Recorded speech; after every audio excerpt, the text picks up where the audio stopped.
Good evening. We are so glad that all of you are here. This is a great crowd. We just want to welcome you to Olive Branch tonight. Thank you all for coming out. We are so excited about this discussion we get to have. My name is Teresa Harris, and I'm going to be the moderator for the evening. And tonight we get to be a part of the most important conversations in life. We're going to be talking about worldviews. And worldviews are the way that we see the world, and they're the basis for all that we believe. In the age of social media and the toxic cancel culture that we live in, I'm sure that all of us have experienced or watched from afar some of the toxic conversations that are going on. We want to kind of have a different kind of conversation tonight. We want to show that we can talk about the most important things in life with people that we disagree with in a respectful and kind way. So we're really glad that you're all here to join us in that. And we're just excited that we get to be a part of that. We really believe that the free exchange of ideas is one of the most beautiful things about our country. And we want to kind of be part of that preservation. We want to preserve that. And so that's part of what we're doing here tonight and our goal.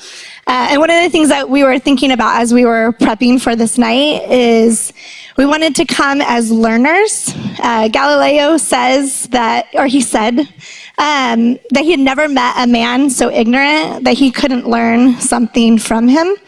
And that's kind of the basis of our night, that we're here to learn. So we're not just here to allow other people to hear from our worldview, but we're here to hear from them too. And so we're hoping that you guys can join us in that.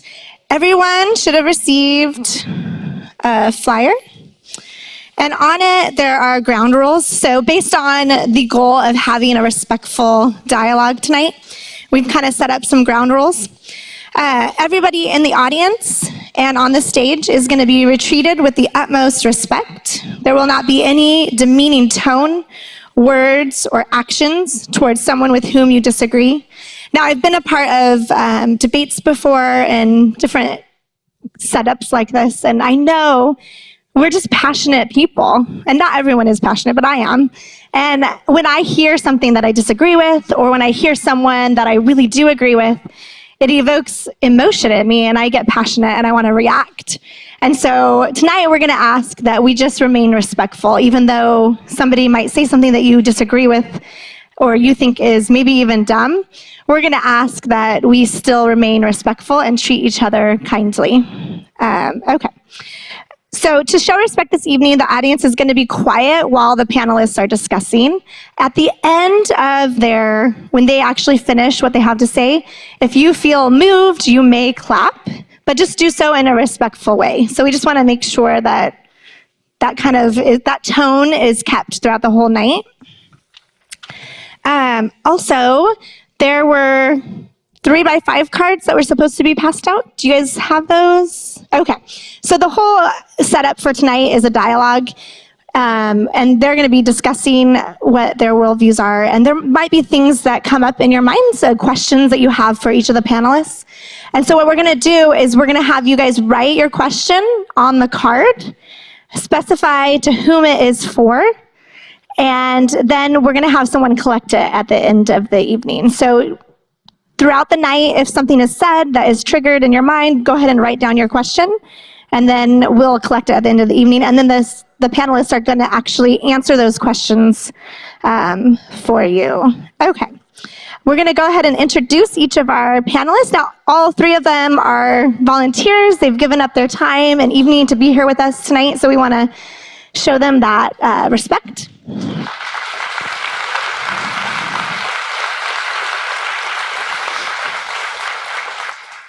So the first one is Philip Calderon, and he's going to introduce himself. Phil Calderon. Is this on? Yeah. You good? Okay, sorry. Let's start over. I'm Phil Calderon. I'm from various atheist groups around Southern California, Riverside Atheists and Freethinkers, Inland Empire Atheists and Agnostics, Freethinkers around Redlands, Backyard Skeptics in Orange County. I kind of like to go to all sorts of different ones because they have social events that are all different and you get lots to choose from that way. So. All right, thank you. And our next panelist is Greg Harris. Hi guys, my name is Greg Harris. I'm the senior pastor here at Olive Branch, and for those of you who don't know me, I just want to thank you guys for coming out. I've been pastor here for 13 years. I've been at the church for 19, did youth ministry for 6 of those, and so we're just excited that you guys are here tonight, and want to thank all of you for coming out and listening.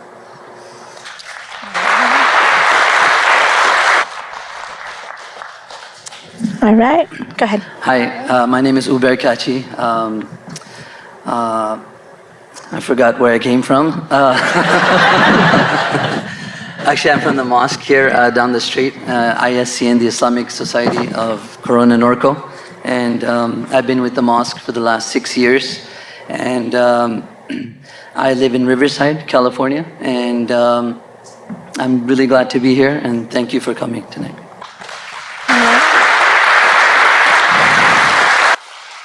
All right, thank you guys. And just so you guys know, each of the questions are timed and they're on your sheets, on the half sheets that you guys have. In the middle of that sheet are all the questions that we're going to be going over. Each of the panelists are going to be answering those questions one at a time, obviously. Okay, so we're going to go ahead and get started. Uber is going to be first. He'll have 5 minutes to answer the first question, and he's going to explain his worldview.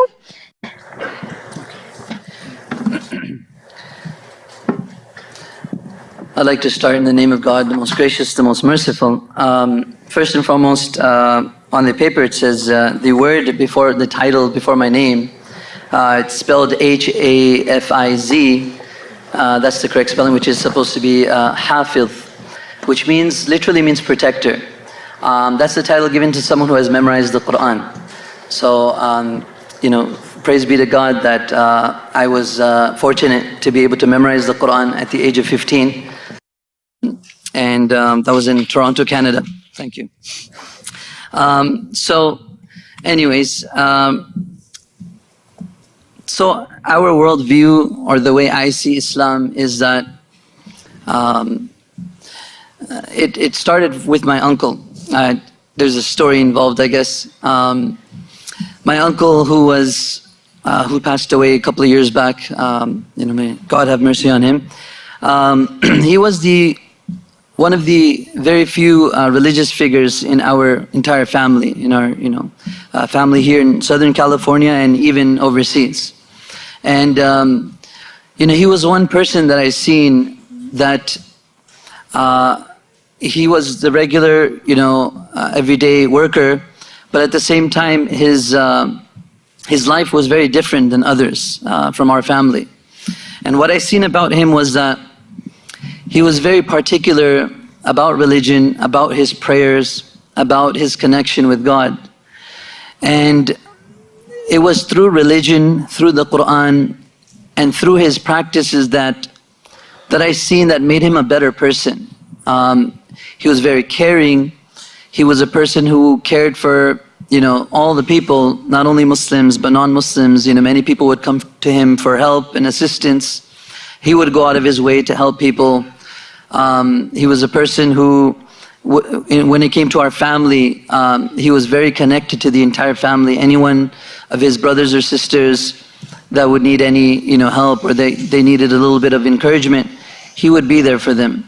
I remember he would come over to our house. My father passed away when I was young, so it was my mother, and she was raising 2 children, and it was hard for her. And he would always be there to look after her, and to see that all of her needs are fulfilled, and even to the point where he would go into the kitchen and make sure there's nothing spoiling or anything like that. And so he was a very caring person, and he was very kind, courteous, especially with those who were younger than him, and all of our cousins and my cousins that were my age at that time. So I seen that he was different, and what made him different was the religion. And that made me want to go and study Islam. That made me want to be kind of like him. And there's a lot more to say about him, but because of time, I just want to cut it short. And that's why I wanted to go and study, really. I did not know anything about Islam. I grew up here. I actually grew up in Azusa and a little bit in Walnut for a couple of years. I was a regular American, kid doing his school and studying. And so, anyways, him and my mother, they decided that, we would want to send his son, which is my cousin, and myself to Toronto, to Canada, to study Islam and formally study and go see what it's about. And I was excited. I didn't know what was going to come, but that was something that I did. So I went to Toronto, Canada. I did memorization. There's an Islamic university there, and I was there for about 9 years. I did like a master's in language and theology. I memorized the Quran. It took me about 3 years. And then I came back here and got married, and I've been in the mosques for 6 years. I'm also an instructor at the Institute of Knowledge. That's a private Islamic seminary in Diamond Bar. I also teach there as well. And I find the religion something that is very near and dear to me. I'm very passionate about it. I feel like it can change a person's life and bring a person to become a better human being more than anything else. And that's one of the reasons that I went to go and study. So, I guess. Thank you there.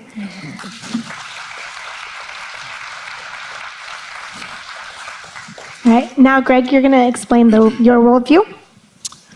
Sure. When it comes to the Christian worldview, or what we believe, it begins, obviously, what we believe is there's a God who is triune. So Father, Son, and Holy Spirit, that is eternal in community, eternal in love, eternal in morality and goodness, in all of that. And in his desire to create the world, he created a world that was in perfect order, that was in perfect law, with beauty.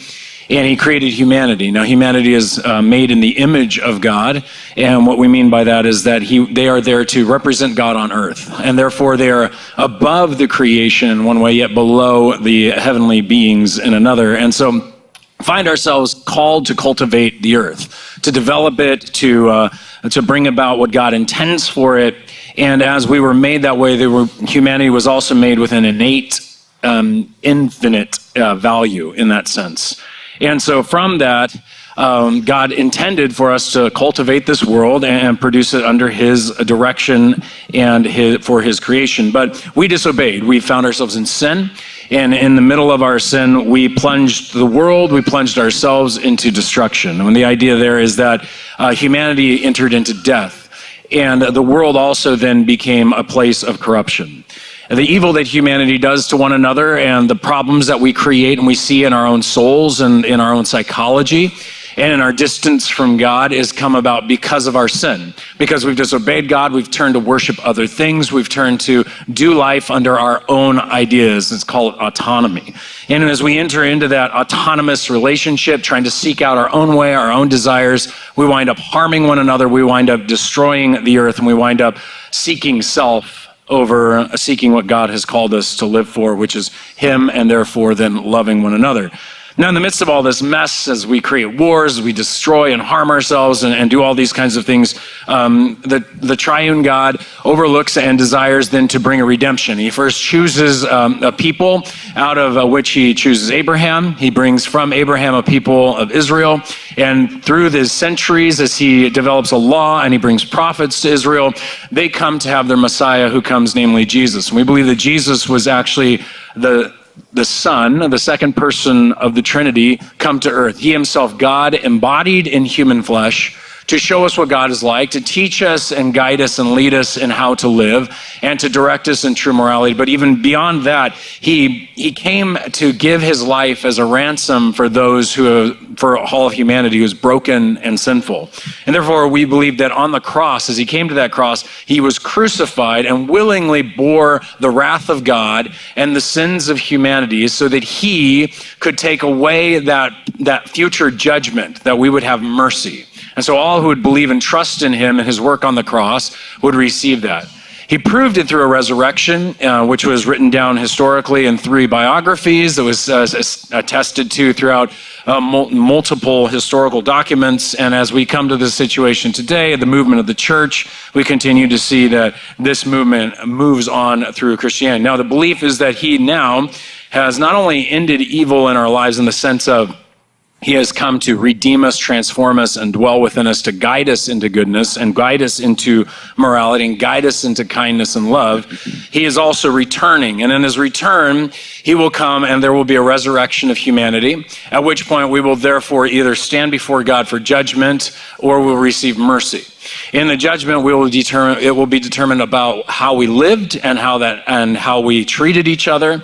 And we ultimately will enter either into judgment justly, or we will enter into a state of heaven, which is given as a gift through the work of Jesus Christ. And so that levels everybody, so everybody receives the same gift. There's nobody who's better than anybody else. There's nobody who can stand above everyone else and say, look, we know better than you. It's not about your education. It's not about your ignorance. It's about understanding that we are in a state of sin, that we're in a state of brokenness from God, and that the answer comes as one amazing act of a death, burial, and resurrection of the Savior who bears our sins and then gives us a hope, dwells within us by his Spirit, the third person of the Trinity, and therefore we have an experience of God, we have a connection with God, and we understand him, and we're forgiven and have a hope beyond death in heaven. So that's the essence of a biblical doctrine, and that's laid out in the Bible, and so that's kind of the worldview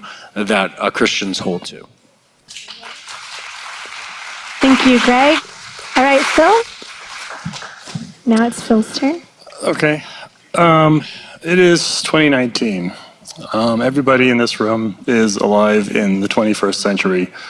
Congratulations. Bit of the chance of when you're here. There's a lot that's come before us, a lot that's been learned. And very simply, I want to know what is true. And I want to understand those things, not just believe in things. We're not entirely sure what is true, and that information improves as generation goes by, as methodology improves, as we get more information to sort of feed into the engine of analysis that turns into knowledge. And by the way, in philosophy, the definition of knowledge is information that is actually true. So you can know things that are true, you can know things that are false. They say if you know something that's not true, that's just considered information, not knowledge. That's philosophy. Part of what determines knowledge currently, the best methodology we have, the most reliable methodology we have, is a combination of science and philosophy. Philosophy is sort of the analysis that goes with the experimental part of science. What is interesting in science is that the content itself is not sacred. That can change. As new information is gathered, as new experiments give us new results, the content changes. If the closest we come to what would be called sacred is what is true, or sort of the dedication to seeking truth. Philosophically, my philosophy is humanism, I would call it. And I use that word in really sort of a purist sense, not in the non-deity piece of it, just what is good for people. I care about people, I care about everybody in the world, as much as anybody else could, in just terms of being empathetic to others. I care about doing things like we did right before this, the collecting food for putting meals together, and Rise Against Hunger. Look that up. It's a fun thing to do. So I want to support systems and institutions that give people the freedom to choose, that are not given information that is mandated by groups, by ideologies, by cults, whatever. You see people sometimes limited in their knowledge base, what they have accessible to them and what they're allowed and encouraged to think about. I do not support that. People are different. And this is something that's really come to a very simple finding, if you will, and what I studied, because through much of history, we have tried to determine how people are, and you see this a lot in 19th and 20th century psychology. People are, behavioralists. If you teach them one way, they will act one way. Everybody should act one way, and you get into virtue ethics. But people are different, and they follow different paths, and they should be allowed to follow different paths. It's not that simplistic, but that's important. There is a limit, of course, on allowing people to be different. We have to live together civilly, and we have to make sure, most importantly, that our choices don't impose on others, particularly in any sort of ideology which tries to basically overlap its behavior onto another group and then force that upon them. I think that's incorrect. That's not good for society. Thank you, Phil.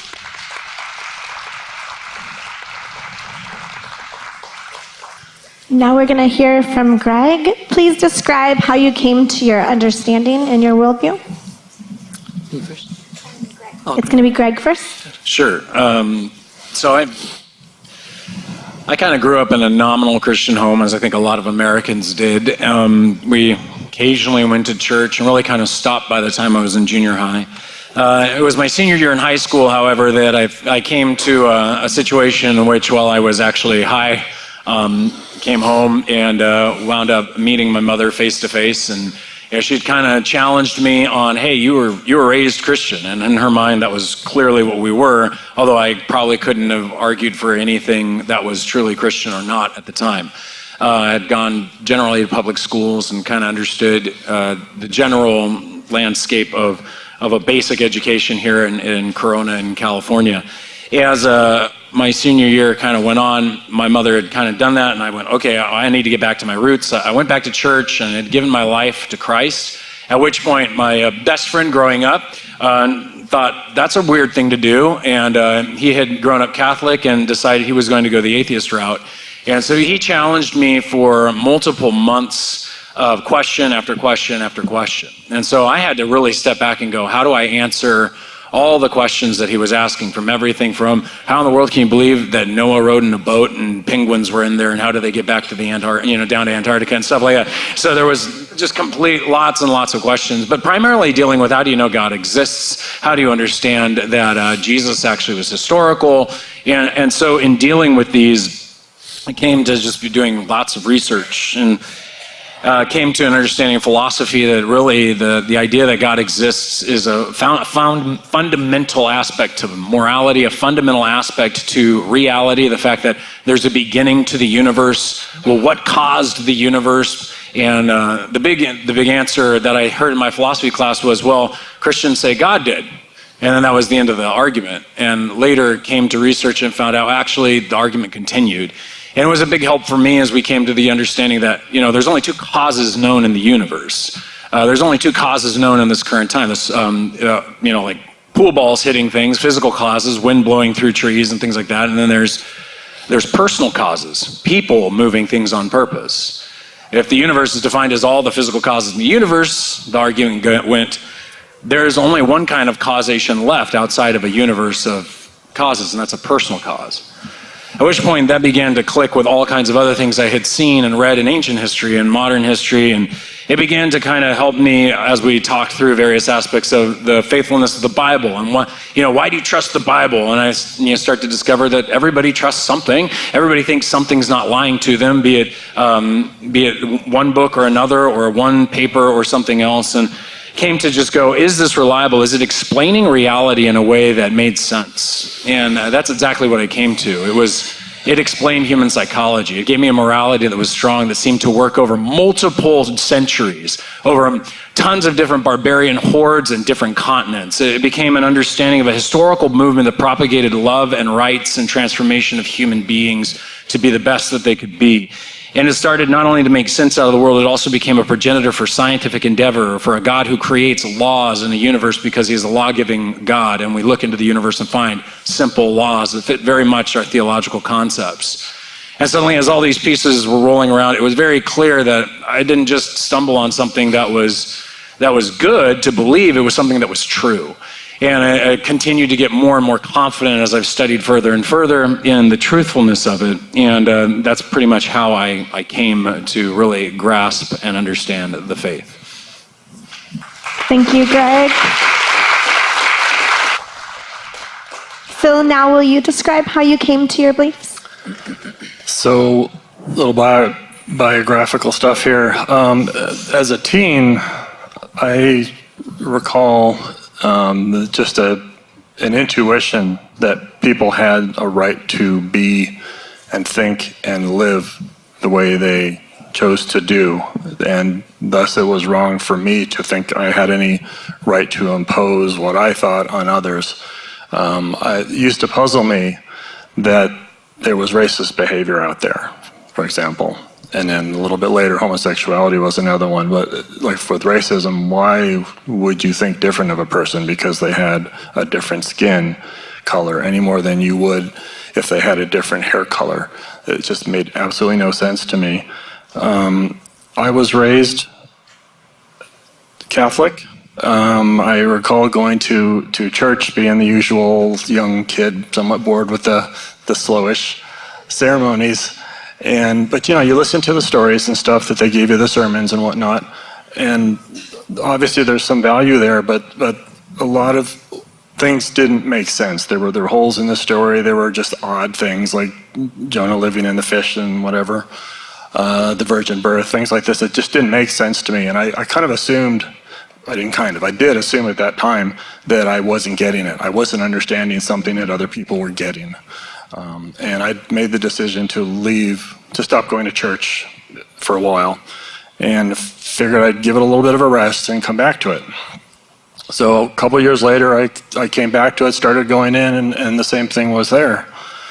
Meanwhile, I was getting an education in sciences, and science made sense. One thing led to another. You can see it in the history of science. We learned about motion, we learned about electricity, we learned about physics. One piece of information, one piece of knowledge would lead on top of another, so you'd then go to a further horizon. That information collectively would let you go to further horizons, even though certainly there were some paradigmatic shifts along the way, such as the center of the universe being everywhere in the universe, which is an odd thing.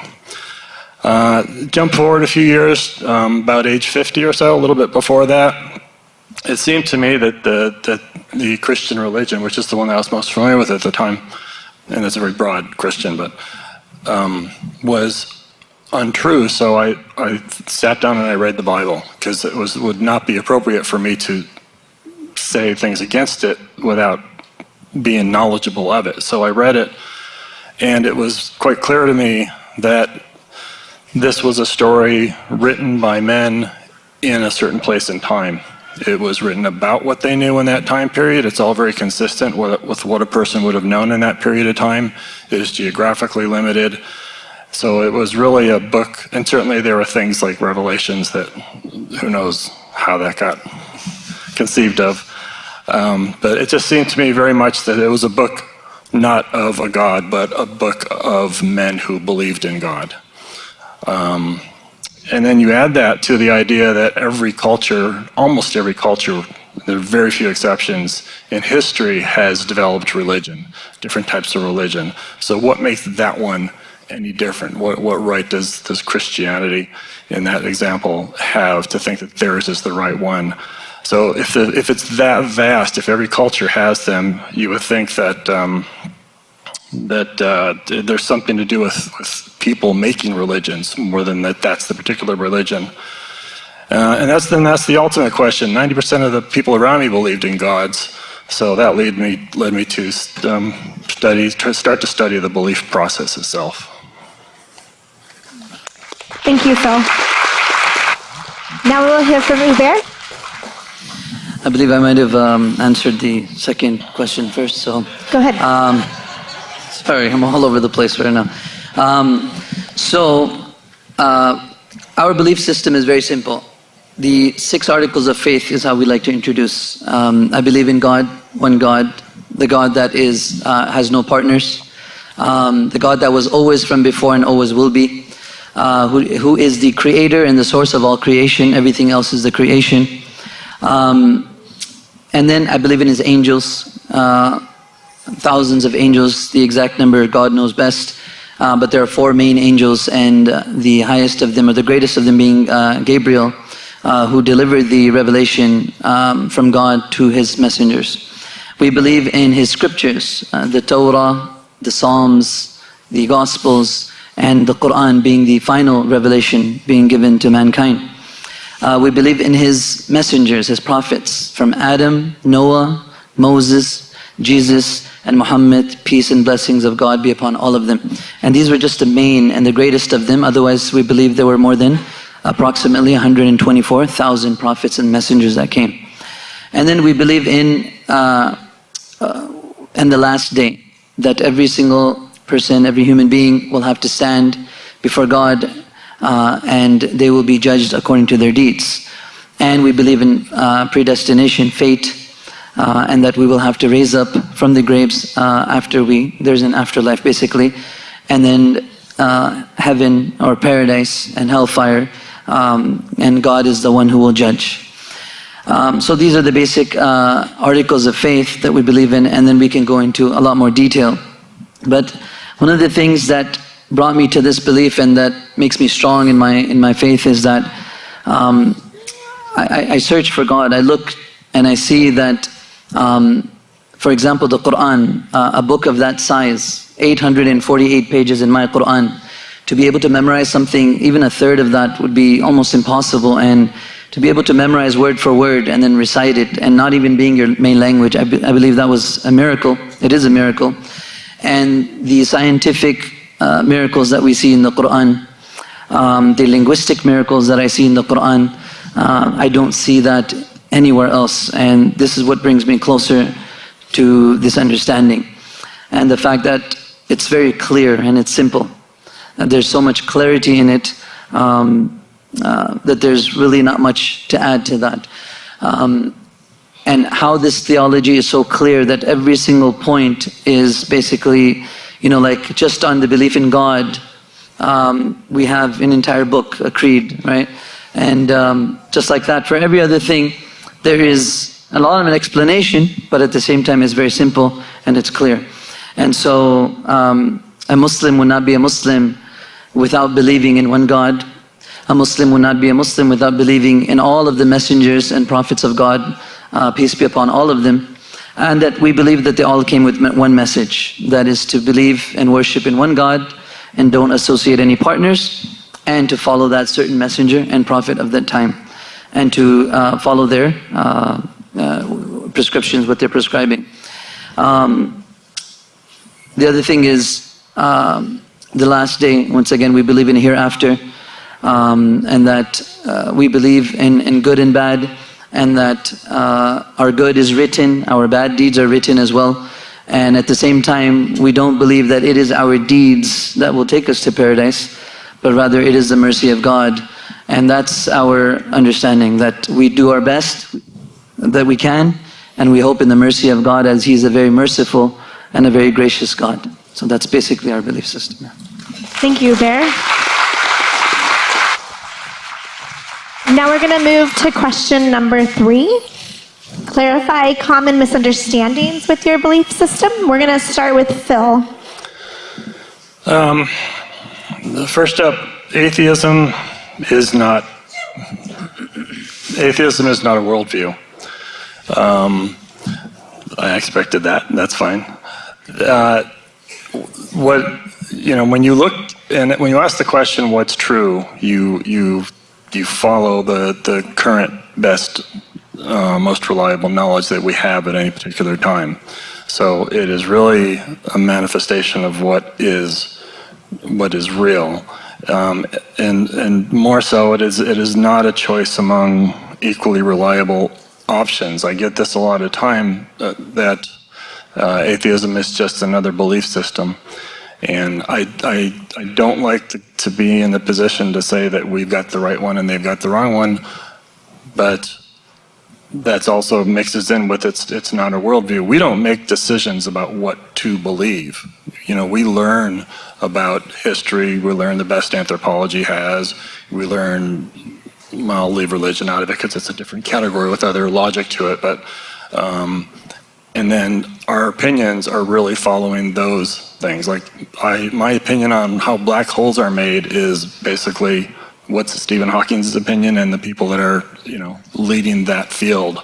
So in that sense, it's not a worldview where you have sort of. Oh, I'm short on time, so I'm going to scoot forward. Do atheists hate God? Of course not. You can't hate something you don't believe exists. We want to behave badly. No, not at all. I'm as moral as the next person, and I am aware of my responsibility for my own actions. They are not based on, I don't do good things based on avoiding punishment or looking for a reward down the road. I do things because I think they're good for that reason alone. Do I hate the religious? Again, no. I used to be somewhat confused by religious, not understanding how the belief has gotten to, and that's what really got me started on this road. And I am somewhat frustrated with the persistence of religious belief in terms of how it happens. So again, it led me to the study of how people come to believe. I will say that with almost no exception in my life, religious people I find are very good and well-intentioned people. And I mean that, I don't mean to understate that. That's a very, very broad finding. But I find that there are bad teachings and bad behaviors like discrimination and violence against each other groups that come along with the good that comes in religion. And I want to learn how to separate those two. Keep the good, get rid of the bad. Thank you, Phil. All right, now we'll hear from Uber. Is there any misunderstandings for Islam? I'm just kidding. Of course there's. Thanks to the media, I think there's a lot of misunderstanding. Where do we start? I think there's a whole list. Firstly, we don't want to kill all of you. We don't hate America. Because most of us are, all the Muslims are living here, they don't know any other home other than America. We can't, identify ourselves any other way.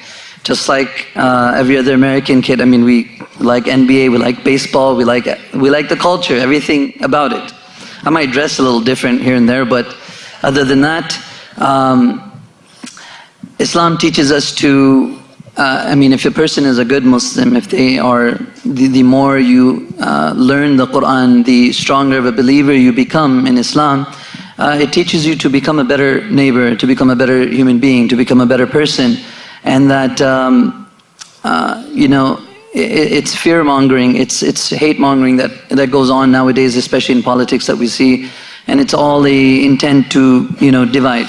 And one of the things I appreciate that we're doing here, especially tonight, to bring us together, to bring an understanding is what we need, really. So it is a big misunderstanding. There is no, we don't have room for hate like that. Neither do we intend anything bad. Neither do we want the Sharia law to be, to exchange the Constitution of America. If you're a good Muslim, you will be a law-abiding citizen, and that makes you a good Muslim. Otherwise, you are not following Islam. Neither you're following the Sharia. The Sharia tells me to be a good neighbor, to be charitable, to be generous, to be good to my wife and my children, to be good to my parents, and so on and so forth. So another misunderstanding would be that women are oppressed, and that's a big misunderstanding. Again, the way the women dress, Muslim women, this is their way of, that's their identity. They feel empowered by the way they dress, and their religion empowers them. It doesn't weaken them.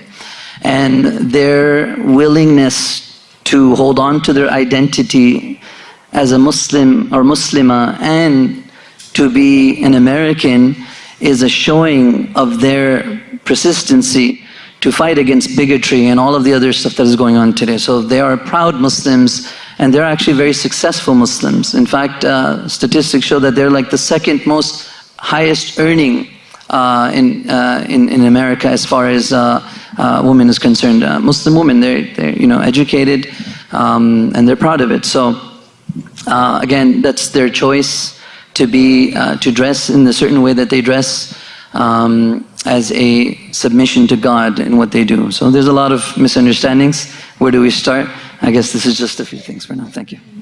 Thank you, Bear. All right, Greg, can you clarify common misunderstandings?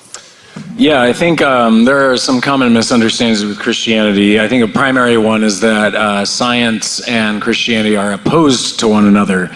And I don't think that that is a conclusion that needs to be made. The order or the scientific method is a methodology of seeking out what we would call knowledge in the general revelation. We don't believe that the world is lying to us. We believe God created the world orderly. We believe that He created in such a manner as to find answers in that world and made us a creation that could actually truly find answers. I don't know personally why we should discover that an animal can understand its surroundings at all.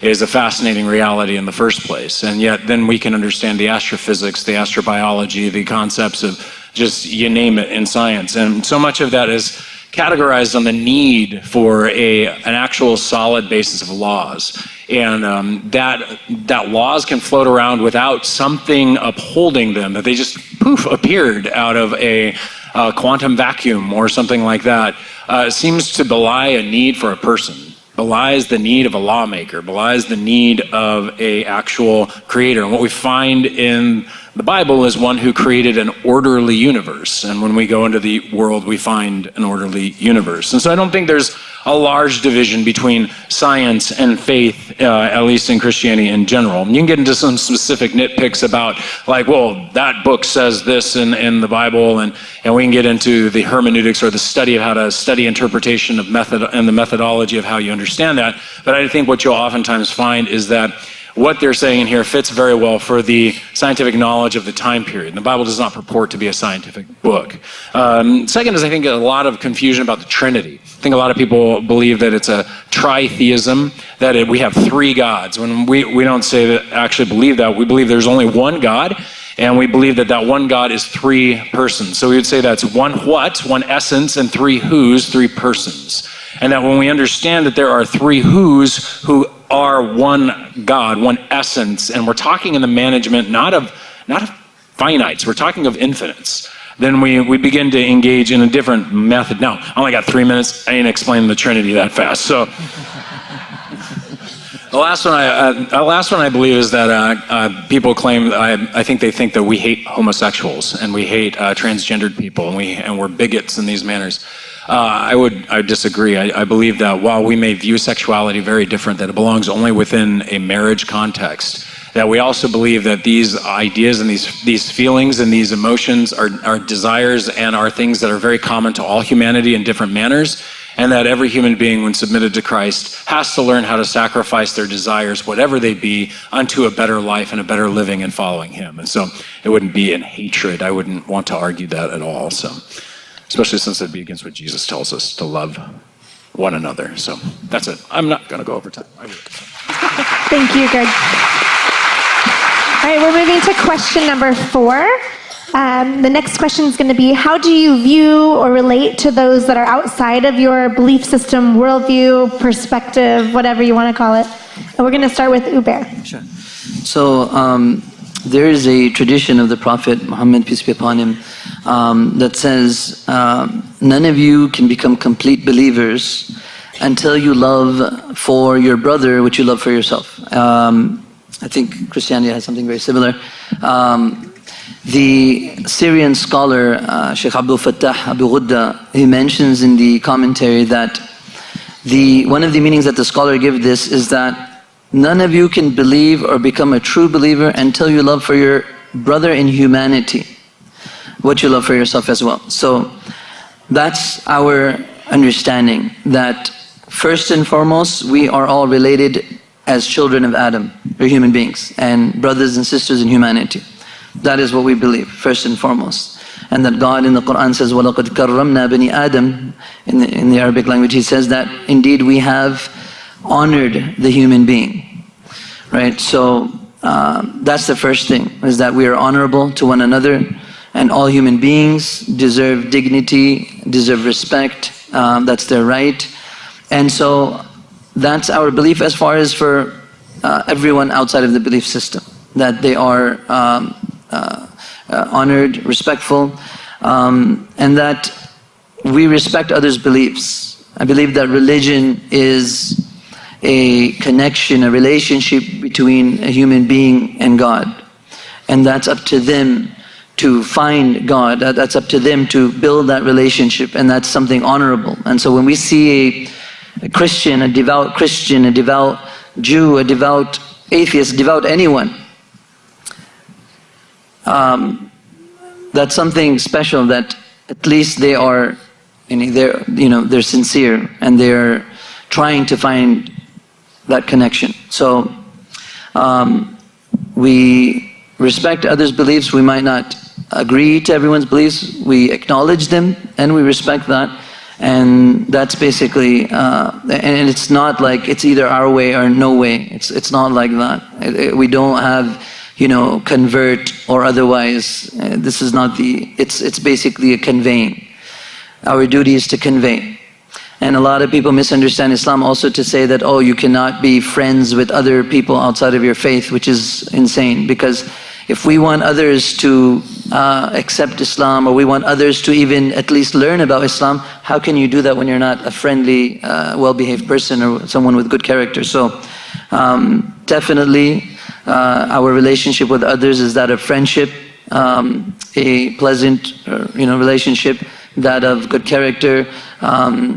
And interestingly enough, in the Quran we are told that we can marry from the Jews and the Christians, we can eat the slaughter of the Jews and the Christians as well. So, and basically those who slaughter in the name of God. So anyways, basically our review is that we respect others, we do not force others to come to a belief, but once again, we try to convey our message as well. So, thank you. Thank you, Uzair. Now we're going to have Phil answer the question. How do you view or relate to others outside of your perspective? So you're back to me? Yeah, your turn, Phil. Okay, sorry. Okay, how do I relate to others outside my belief system? Mostly very well. I just really have this eternal curiosity about how people got to their belief. It's kind of a standard question set that I go through, because I just, this is what started my whole process was the idea of how do two different people given the same information come out with different conclusions. So that follows along that. I'm very curious as to how they maintain a belief in the face of contrary facts. For example, the age of the earth, with young earth creationists, the fact that we don't see people coming back to life. How can you think how can you believe that is a realistic thing that really happened? So those things are kind of fascinating to me. I really want my interactions to be open and honest.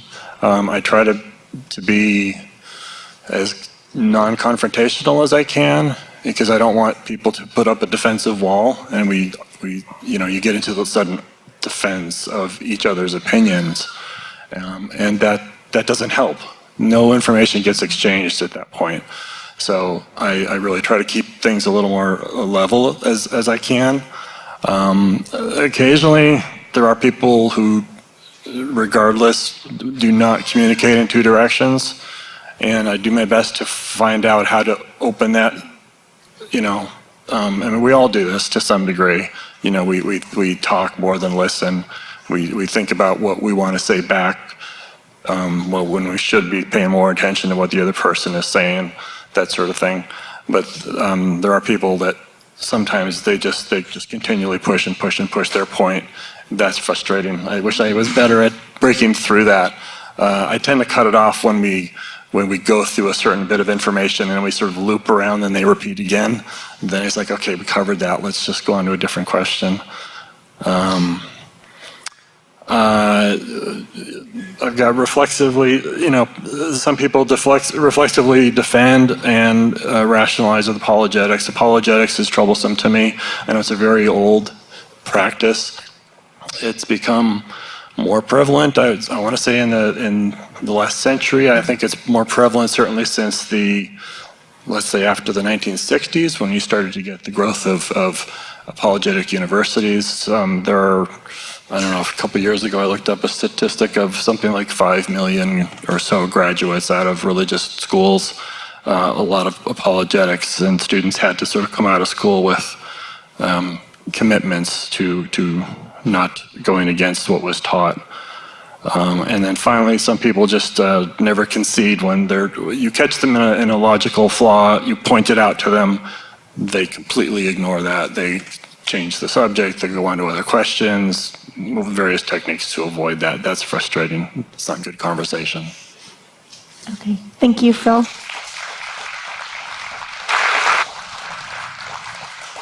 Greg, it's your turn. So when it comes to viewing people outside of Christianity, I'm going to categorize it in two ways. There's an ought to, and I believe the Bible informs us and that God would call us to treat everyone as the image of God. Everyone's of innate value, everyone's of innate worth, and therefore there's no human being that you've ever met that's not an eternal being in the mindset of Christianity. And so when you meet somebody, they're especially made by God. God wants them there. God wants them here. And so you need to treat them with the utmost respect and kindness because they are made in God's image. Christianity, human beings are not our enemy. Then very clearly Paul says that our battle is not against flesh and blood, meaning human beings, but against principalities and powers, which is the concept of the demonic and also the lies of the world around us. And so it's not a person thing. It's an intellectual and it's a spiritual battle. Lastly, we would view every human being as a sinner. So in the church or out of the church, it doesn't matter whether you're a Christian or not, we're all sinners. It's just a question of whether or not we've realized that and what we do about that. And so there's different answers to what you do about sin in different religions, and we would disagree about those answers, but we would view that every human being is on the same par, that stands before God as a sinner who has to explain their sinful behavior and they're giving into their selfish proclivities. Now, on the flip, that's how we ought to treat each other. There's the reality of how we treat each other, and just need to be honest. I think there's a lot of, because Christianity is not a cultural religion, meaning that it doesn't contain one particular culture. It contains a swath of cultures. Wherever the gospel goes, it confronts evil in that culture and transforms that culture as well as adapts to that culture, cultural norms. In that case, then, every time the gospel goes in, sin remains. We believe in a fallen humanity.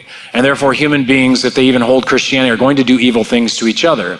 And so there are Christians who are nominally Christians. They're going to view other people who aren't Christians as a threat, or they're going to view them as somebody who's going to give them a sin disease, or there's lots of weird ways Christians have viewed outsiders that aren't biblical thinking, but it's cultural thinking.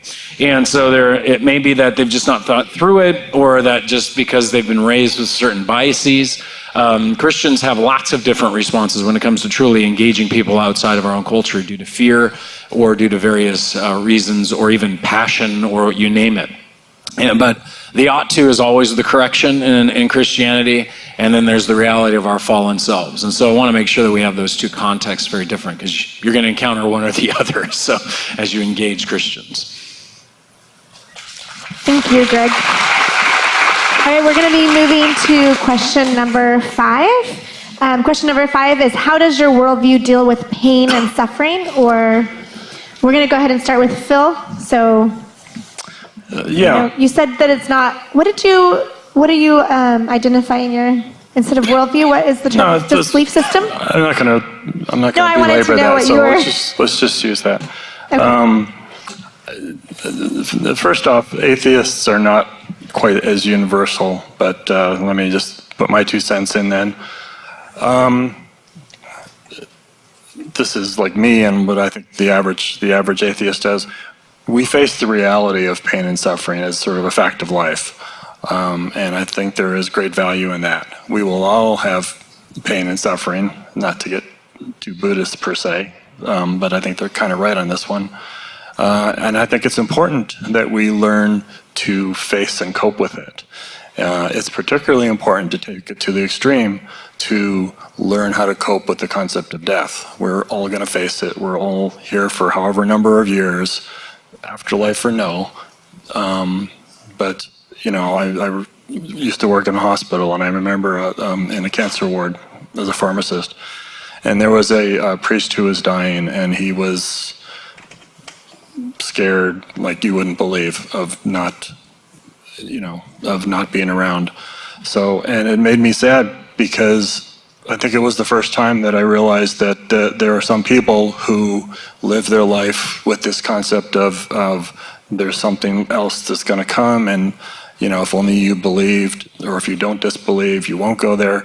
And he really had no ability to deal with the concept of death. And I think it's kind of I want to say maturation process for people to come to grips with that. It's not quite the right word, but you kind of know what I mean. Suffering, I see it as motivation to prevent it. If we want to put any good onto it all, when we see it in other people, it boosts our empathy toward them. So in that sense, it has some help. It induces us to encourage and contribute to and to support medical research. Encourages us to do things like give money to systems that will help provide clean water and prevent disease and things like that. I do have a bit of a pet peeve against prayer because, you know, on one hand you can say, well, what harm does it do?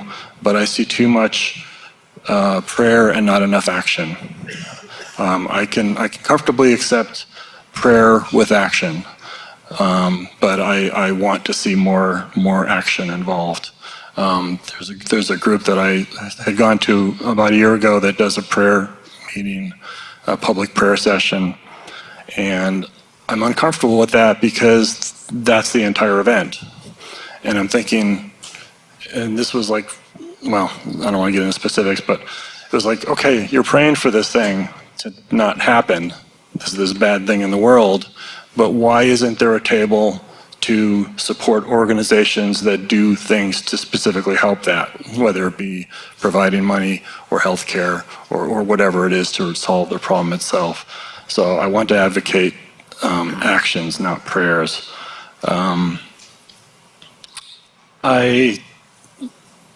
It's important to look at suffering and pain that has been caused historically, understand the reasons for it, and prevent it from happening again. We do this way too easily. As I'm studying the psychology of how good people do bad things, a lot of the studies came out after World War II. How could possibly the Germans do what they did when everybody's on average a good person, and how could they have come to doing some bad things? And we're seeing some of those things forgotten. So I support things like the Holocaust Museum and things like that help us remember the pains and sufferings. I would never celebrate suffering as something to seek, and that does bother me in various places in the world when I see people doing self-flagellation or some of Mother Teresa's work about celebrating pain as it bringing you closer to God. That concept I find horrendous. So. Thank you, Phil. All right, Greg. Okay, when the Christian worldview with pain and suffering, obviously there's a lot of people who wonder, how can God create a world who, if he's perfectly good and then allow suffering, wouldn't he stop that? There's kind of this problem, pain and suffering that exists out there. It begins with understanding that, first of all, that God allows suffering for multiple reasons, just as parents allow suffering for multiple reasons with their kids. For example, for teaching. There's times where we allow our children to go through sports, which, trust me, is suffering at times. You've got discipline. There is concepts in our judicial system of judgment, which includes a form of suffering, be it being placed in prison or removed from society, or whether it's corporal punishment. These kind of things have been varied in throughout history. But God allows pain for a purpose. And now, when I talk about pain, I want to clarify something. We don't mean in Christianity like, ow, I just had pain. That's normal reality to keep yourself safe. It's given to your body for pain receptors to enable you to avoid hurting yourself. That's a good reason to have pain. That's not what we mean. We mean human suffering in the sense that of humans harming humans, of people killing each other and raping and doing these horrific events to one another. We would argue this is a part of human sin. This is the seeking of a human being in their autonomy, desiring what they want, and nobody's going to get in the way of what they desire. And when they desire to that woman, and they think it's okay to take them, they act upon their thinking and their desires. Or when they desire for their nation to be great because they've been oppressed, then they will rise up to fight. And they will create in that desire. There is a very real sense of human sin is the derivation of where human suffering and the vast majority of the worst causes of pain come from. They come not necessarily from just the diseases and things that we are going to deal with in a fallen world, because the world is deteriorating, because our genetics are breaking. There's lots of UV rays, all that kind of stuff going on because of a fallen world and the reality that we exist in. But the ultimate thing about Christianity is that pain and suffering isn't left in this dismal state of, my goodness, we're sinful and we keep harming each other and doing these evils, and let's try to learn as we can, but we become diabolical, intelligent people at the same time, as we've done more atrocities, I think, in educated manners with abortion and other things like that now. And so when we wind up being humans, killing baby humans, killing one another, we come to a realization that, education may not actually help us. It may just make us better at being evil. And so what do we do about this? What do we do about this suffering? Well, what's powerful about the cross, what's powerful about the Christian message is that God redeems suffering. He himself comes to this planet to take upon himself our suffering. He actually experiences that suffering so that we would be freed from the ultimate judgment of suffering in hell. And he gives us that opportunity. Every human being that is given that chance, the same chance of receiving Jesus Christ. One answer for every human to escape that suffering and have their suffering flipped and redeemed. Because here's the interesting thing about a fallen human beings. The only currency of love in a human world like ours is actually suffering. You could be given the words, I love you, and they could be lying. They could give you a gift of flowers. They could give you a nice car. But all they could be doing is trying to bed you. The reality is love is only truly, really revealed, like we see with our children, when we are willing to suffer on behalf of another and it costs us ourselves. That's why Jesus says, greater love has no one than this, that a man lay down his life for his friend. That suffering, therefore, becomes a redeemable factor. It becomes the essence of our contracts with one another to reveal love and to care for one another, and it produces the greatest forms of character. It is some of the strongest people in the world who have gone through the greatest sufferings and gone through it to come out the other side to be able to form a shape and a character within themselves. Suffering is an essential aspect to character formation in a fallen world.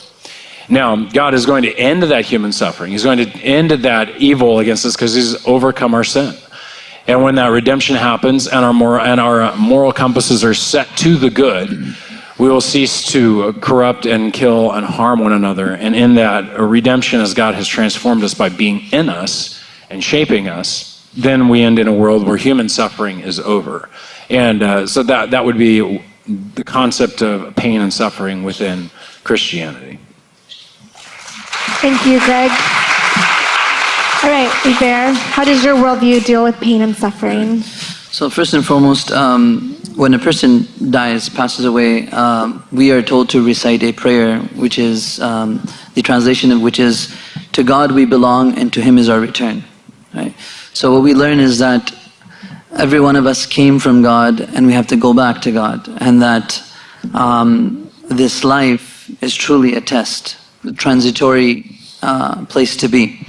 The 29th part of the Quran, the surah which is called the Sovereignty, God says that blessed is he in whose hand is the dominion and he is able over all things.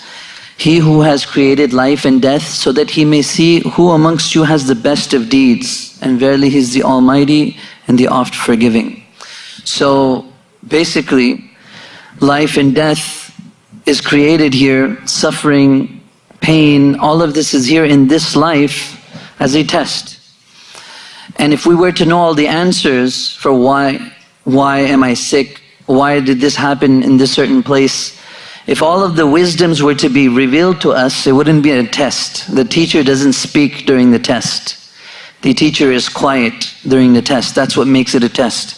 So we don't know the wisdoms that is behind all of this, but we know that as a believer in Islam, the Muslim, he knows that this is all coming from God. And that every difficulty I go through in this life, if I am patient, if I believe and put my trust in God and endure these difficulties with belief in Him and patience, then I will be forgiven.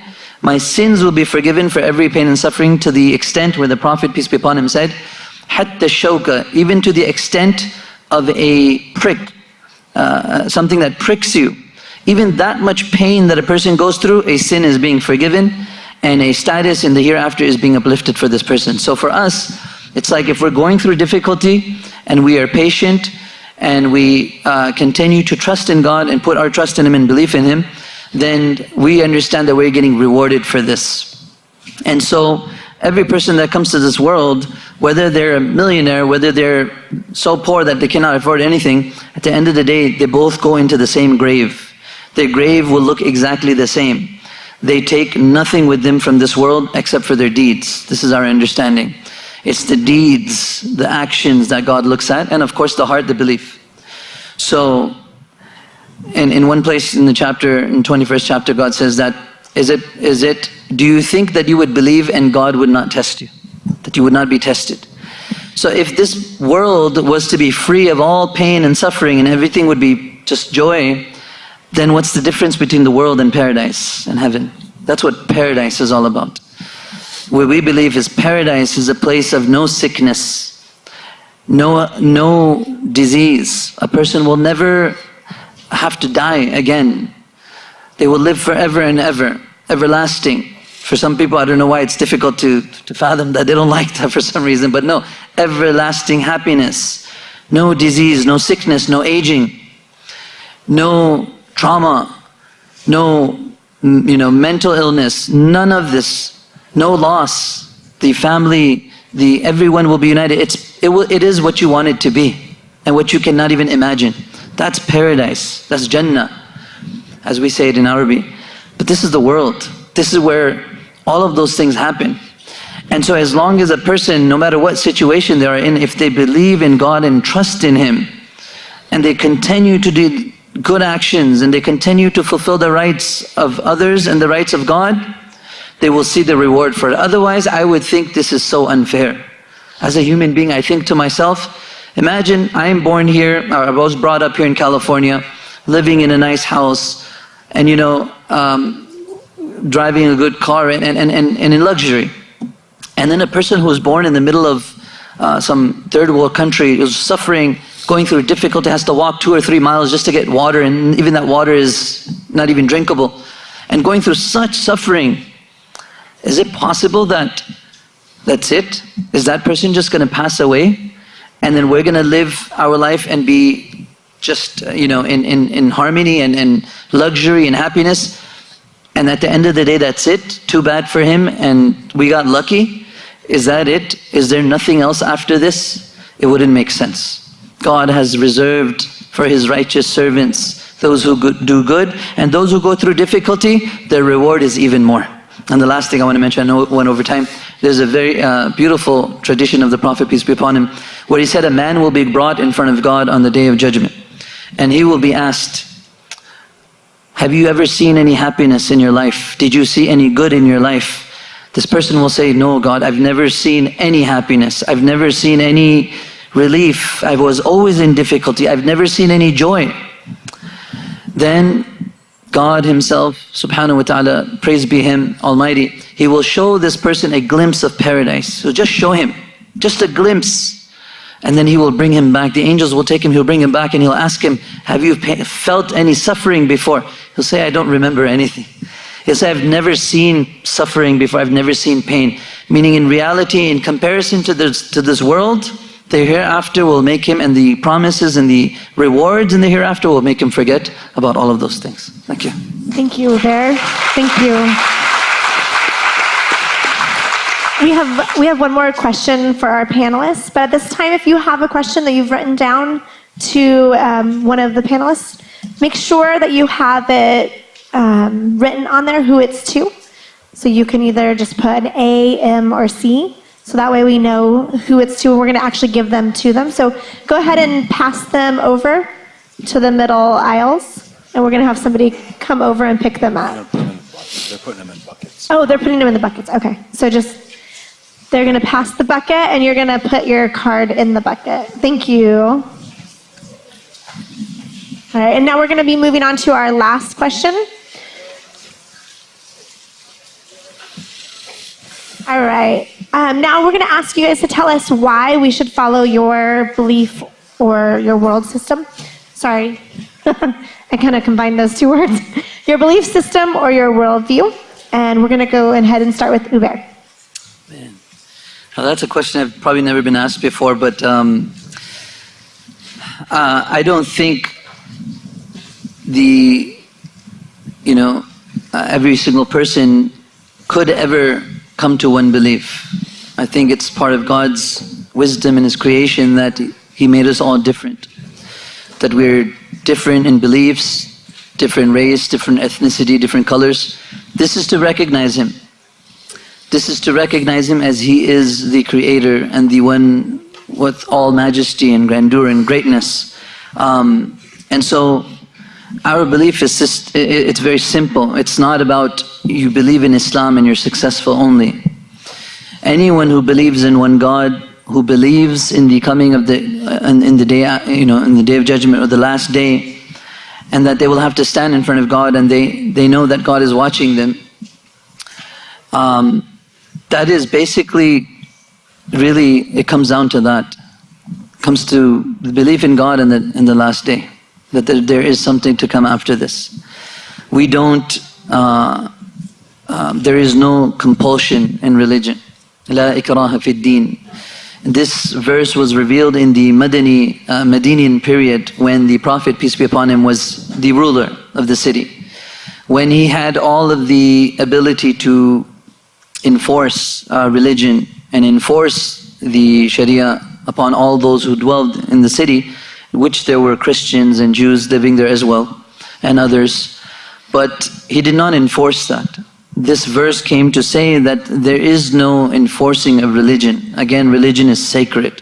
This is something that every single person comes to an understanding, comes through their intellect, comes through their searching, their efforts, their understanding, their researching, and their, all of that brings them to the conclusion.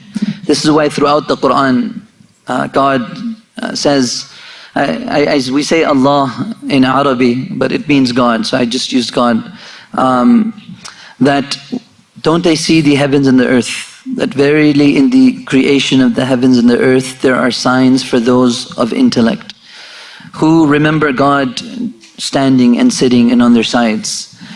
And this is for people who reflect that God did not create all of this in vain. It wasn't just in vain.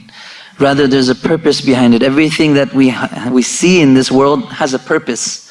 How could the human being, who is the best of all creation, the best of all creation, how could they not have a purpose? How is that possible? So every single person must come to their own conclusion. No doubt we do convey Islam, we do convey this understanding, and we think that it is universal and that it is very easy to understand, and that we don't believe that we're worshipping someone separate, as someone asked us before the program started. We believe, God says, Ilahukum ilahu wahid. Your God and my God is one. The same God that gave the messages to all of the prophets and messengers, peace be upon them, the same God that all of these messengers had worshipped and they called to as well, right? And so this is our belief. This is our belief as Muslims, with all due respect, that we even believe that Jesus Christ, peace be upon him, called to the same message, to worship one God and to follow his deen, or the religion that he is calling to. That was the simple message. And that's what we also preach in the same way. And that we do believe that he will come back and return, and he is the Messiah, and that he will come back and establish justice on this earth. And so a Muslim cannot be a Muslim without this belief. So that's basically it. We do not enforce, we definitely encourage, we definitely would like all of you especially, and everyone, to take a better look. Not to judge again, and definitely not to watch CNN and judge Islam through that, because they're going to get a horrible view. So actually study it. Go to the mosque. Yesterday we had 120 congregants coming from the Catholic Church, and like that we have visitors coming all the time, and that, we love that. When we see somebody come, it just makes us happy. Like, it's so beautiful to be able to speak to others about what we believe and share our common beliefs. And this is what we're doing today. And I think this will be bridging the gap and removing that misunderstanding, and that brings hate and all of that anyway. So learn about one another and truly learn from the right sources and not just anywhere else. So that is our belief, and that's what I want to say. Thank you. Thank you, Bear. Greg, now it's your turn to tell us why we should follow your belief system. Sure. Well, the Christian belief system, contrary to I think some people's thinking, is not just based on, I just have faith and woohoo. We would argue that it is based on a historical event. In fact, the Apostle Paul, who would write a letter to a church in Corinth in the first century, he would actually say that if the resurrection of Jesus Christ had not occurred, then your faith is in vain. There's no reason to believe it. There's no reason to follow it. There's no reason to do anything about it. You need to go find something else. The Christian faith then rises and falls on, the resurrection of a dead guy. I agree. That does not happen. So, that's what makes it a unique event in history. And I think that's a pinpoint reality. If God was to get our attention of his existence, he would do something that is a unique event in reality. And I think something that was so clear and so unique, it would capture the attention of an entire, not only an entire empire, but then eventually an entire world. The event of a resurrection is also fascinating psychologically. I believe there's one thing the vast majority of humanity, regardless of the culture or anything else, has a tendency to fear, and that is death. And why would God choose the one event that all humanity equally holds to and fears at the same time to bring about a message of hope, except in a resurrection? Historically, we would say that the evidences that seem to lie before us are that scholars, both on sides of skepticism and on sides of belief, would argue that, Jesus lived, the vast majority on both sides, yes, agree. Jesus lived, and he was indeed crucified. That he died, and that he was indeed buried. And we have plenty of attestations beyond just even the biographies that we've collected in the book that we call the Bible. Beyond that, also, we would agree that, the disciples believed they saw something. They believed they had experienced and claimed that they had met Jesus. We could say they're crazy, that they had all kinds of visions, a collective vision, although I've never heard of a collective vision before. We could say they were a mushroom cult, as somebody at Harvard tried to argue. We could argue all kinds of things, but it comes down to the fact that there indeed were these men who claimed they had seen this thing. They wrote about it, they confessed it, they talked about it, was known in the empire. And adding on to that we also know of two men who opposed it and flipped. One being Saul of Tarsus, who winds up being the very Apostle Paul himself, who had opposed Christianity, and some event occurs that he changes his mind and becomes the progenitor of that. And the event that he records is that, according to his words in 1 Corinthians, in that letter he writes, was that he saw Christ alive. And that changed his mind. Now, James was the brother of Jesus, and James also, we know, winds up being the head of the church. Josephus very clearly talks about James the Just, who is the brother of this one Jesus. And what's interesting about James is we know also from the biographies of Jesus, from both, I believe it's Matthew and in John, that he didn't believe in his brother. I don't know about you. If your brother claimed he was God, would you believe him? I wouldn't. So, and what we wind up with is a man who then comes to believe indeed that his brother not only was God, though he was crucified and that he believed he rose from the dead, and indeed was God, and becomes the head of the very church in the center of Jerusalem, and is thrown off the temple for his belief. Add into this the fact that historians are still baffled with the reasoning why the message of the church would grow like it did within the first 3 centuries. That within Jerusalem there would be well over 100,000 believers by the close of the first century, that there would be churches established throughout the entire Roman Empire. The movement of the church is a fascinating thing, especially considering everybody had a God and everybody considered that God, and persecution of the church was the number one thing for the first 400 years. Now, I could add that the resurrection is the pinpoint. But then the philosophy that surrounds it, from the idea of an ordered universe, from the idea that there is the one and many, this conversation philosophy that's been solved in the Trinity, the idea that the existence of God and the causation of a beginning of the universe is understood and known as a personal causation, the idea that there's a grounding in our morals, that there's an answer for purpose and direction in life, that it enables you to have an experience of that God and know him, that suffering becomes something meaningful, that joy becomes something possible, that evil is dealt with justly and finally, and that's where we would agree that there's an eternal heaven which all things will be resurrected and all things will be put right, and indeed there is a justice. No evil deed done by any human being will be escaping the judgment of God. And therefore there is ultimate justice and there is still mercy. And that this is a message that's not dealt on your intelligence. It's not dealt on whether you're in the right place, the right time. It's dealt on the fact that when you hear the message, if you would take the opportunity to receive it and trust the God who gave it, you will be forgiven of your sins and you will be saved. Thank you, Greg.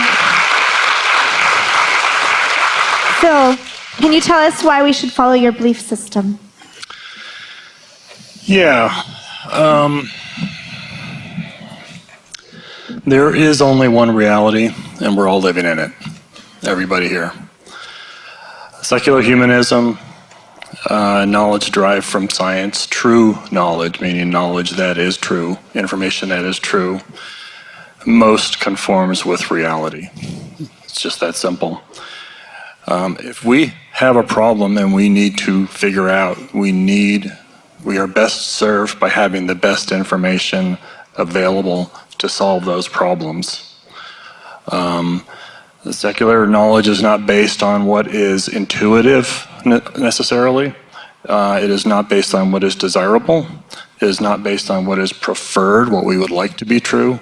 It is based on the best information we have at any point in time. And that continues to shift as we learn new things. Honest, objective thinking and the scientific method is always open to correction.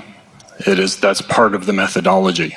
And that's something that I see a problem with in religious circles. I see science trying to figure stuff out and disprove their hypotheses, and I see religious beliefs trying to prove assertions and weaker claims, I'll just call it that. So I find that less justified. When science finds errors, I hear people criticizing science a lot. Well, why should we trust science when it's been wrong before? Well, you do the best you can at any point in history, at any point in time. Finding errors is like the best thing. It's the most exciting thing in science. It's when we learn the most. When you learn, what you think is true is got a mistake with it, you should be really happy to know that now you can move forward. Earlier in my life, I used to be a bit of a writer, and I tried to not let my ego get in the way, because if someone critiqued what I was doing, it hurts your ego a little bit, but I need to know that. I want to learn that what's wrong with this thing, because if I don't, then I'm going to continue doing things the wrong way. I get to be a better person, a better writer, by learning the better way. And similarly, you get to be more successful in what you can accomplish and how you solve problems with the most accurate information that we have available at any point in time. I think we're seeing right now with the climate movement that's going on, we're seeing the next generation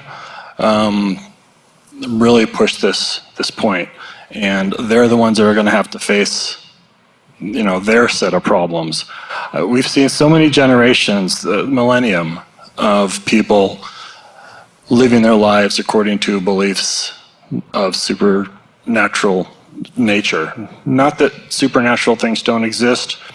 It's possible they do, but they really just do not seem like the most likely answer by far. I want the next generations to face their problems with good information, to have the best ability to solve them and not go through this cycle of not only repeating explanations of older beliefs, but in addition to that, not having to be in this conflict of one belief system that overlaps another. We've seen worldwide conflicts over and over and over again. None of us will see the Middle East crisis resolve in our lifetime. And to me, it is just such a waste of humanity. It's a sadness. So again, the most consistent information with reality is what we should base our actions and decisions on. Thank you, Phil. We're going to be moving into our question and answer time. We're going to give them just a minute to look over each of the questions. We're probably not going to be able to get to all of your questions, and I'm sorry about that. We're going to allow them to look through and find the ones that they're going to be able to answer tonight. All right. Here. When you guys have a question that you're ready to answer, just go ahead and raise your hand and I'll let you. We're going to take turns. I just want to thank you guys for being such a great audience tonight. Thank you so much for being so kind and respectful. I got a lot here. Should we just jump in? Go for it. There's and answer all these. Right away, there's several that touch on the issue of morality and how do you know the difference between good and bad.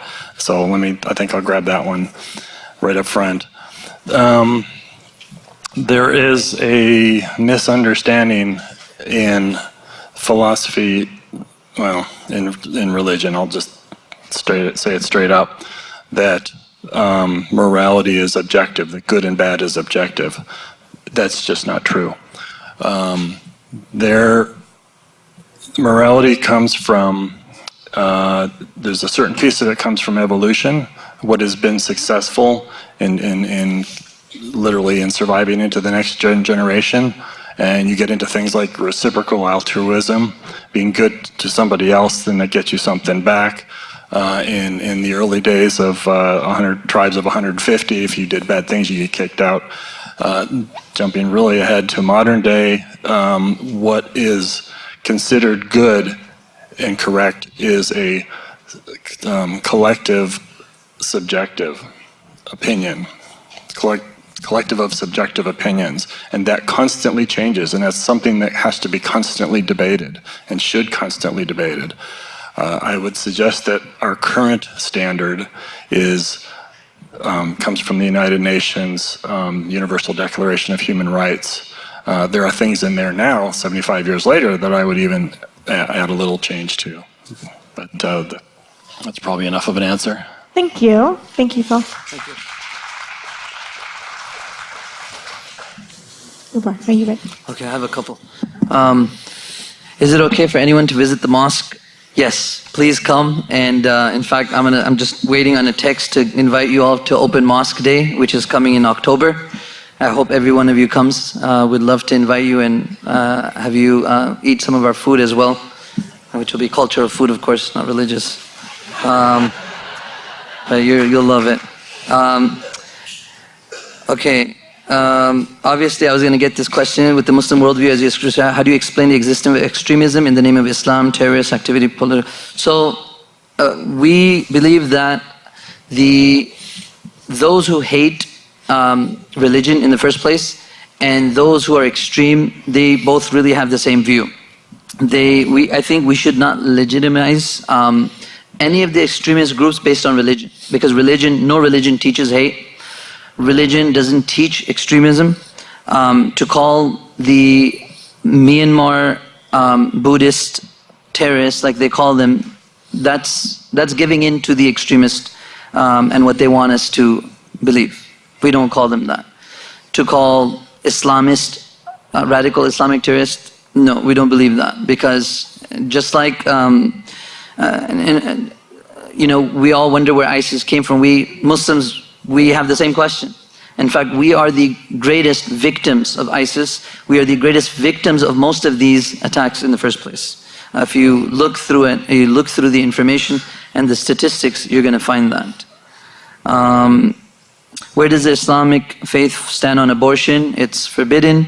If it is before 40 days and there's a reason to do it, if it's a problem to the health of the mother, or is a problem if they don't do it, it could be harmful for the health of the mother, then it's allowed. Otherwise, it is not. It is this akin to murder. There are a few reasons stated in the Islamic jurisprudence as to why abortion would be allowed, and those are very few cases. Otherwise, for the majority, the ruling is that it is forbidden. Thank you, Ubar. We're going to move on to Greg and let him answer one of his questions.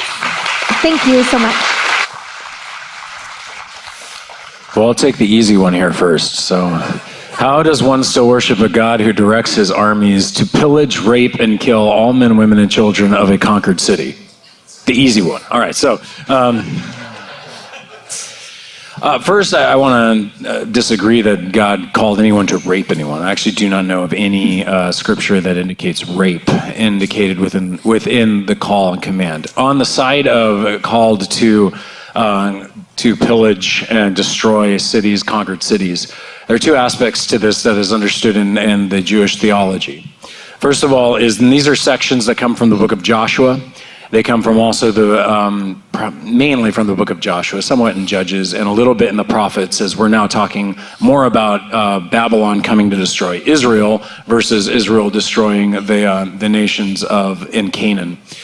The idea within the scriptures that's indicated is that Canaan had sinned against God at such a level, and God had waited and waited and waited, that in his ability, he chose a nation to be the judgment. And so they become an instrument of judgment. And this is an indication throughout Hebrew scriptures that God will use nations as judgment to other nations. And so God uses human sinfulness. He uses our selfishness to punish us for our sinfulness. It is a way of revealing our own sinfulness to ourselves that we would learn. It's another way of, and it's the idea in the Psalms of our own sins coming and falling back upon our own heads. It's the idea of suffering the consequences, and this can be found in a lot of different religions. It's kind of like the idea of, in Buddhism, of I'm losing the word. You know the word, karma. Thank you. Of course, that's not my religion, so I can't remember the word. So but the idea behind this is that God is holy. He's capable, and I think the difference between why we struggle with this as Americans is we think human beings are not worthy of judgment. We don't understand how drastic and dramatic sin is.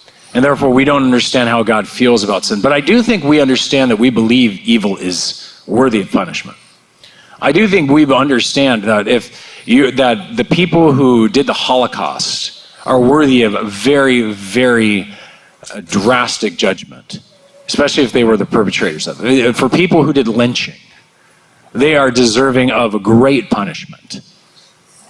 And whether you determine they should lose their life or not is a difference in our cultural opinions. In the Hebrews, in God's opinions, he believes that there is a case where sins can grow so large that an entire nation can be judged and can be found wanting and removed. And so while that may not be comfortable for our cultural assumptions, I don't want to be a cultural elitist, and make the claim that somehow the Hebrew culture and how they explain this is wrong, but I do believe that God was right in his justice and judgment to use nations, because he would eventually use the Babylonian nations in the same manner against his own people. So it's not like he's just favoring one. He does this equally with all justice and all judgment, and he will use nations and he will use humanity to bring about that judgment. And ultimately one day it will be an ultimate judgment in which he will solve all the pieces perfectly for their own human hearts. This is a very complicated answer to a very complicated question. We could go on for 45 more Thank minutes, you, but I Greg. couldn't do it, so sorry. I'm cutting you off. Okay, Phil. Okay, it's my your turn? Okay. Again, there are so many about the morality thing, so that's why that big pile is over there. How do you prove God does not exist? Thank you for sharing. You cannot prove that God exists. You cannot prove that God does not exist. It's very simple. Let's be honest. We are all mortal humans with limited brains. And we have limited information. So it really is a question of what is the probability based on what we know. What do we think is most likely to be true? And that's what we're working with. An interesting way of asking this question is to ask it 3 times over. Let's go back 1,000 years. Well, let's go back pre-Christ. Let's go back, 2,500 years and ask the same question. Everybody believed that deities did things because they didn't really know the causes to things. They believed that, Vikings came later, but the Zeus created lightning and thunder, for example. You asked this question in the pre-Enlightenment era, and everybody generally believed that deities were prevalent everywhere, and this finally broke around the Enlightenment and through a lot of what we learned in science in the 1900s in terms of how electricity works, how geography works, or geology, as opposed to Noah's flood. And now in 2019, we're 100 years post-Einstein. We know a lot about physics. Once you have an explanation for something, you then have no reason to maintain the God need for doing that thing. We no longer believe that Zeus creates lightning. However, literally following the logic, it doesn't mean that Zeus isn't also having a hand in there, but there's really no reason to maintain that belief. So. Thank you, Phil. Uber, do you have another one? Yeah, I'll just go over a few. So can God's message be corrupted? If it cannot, how has Jesus Christ's teaching been corrupted? So we don't believe that Jesus Christ, peace be upon him's teachings has been corrupted at all. In fact, we follow his teachings on a daily basis, and we mention in the Quran as well.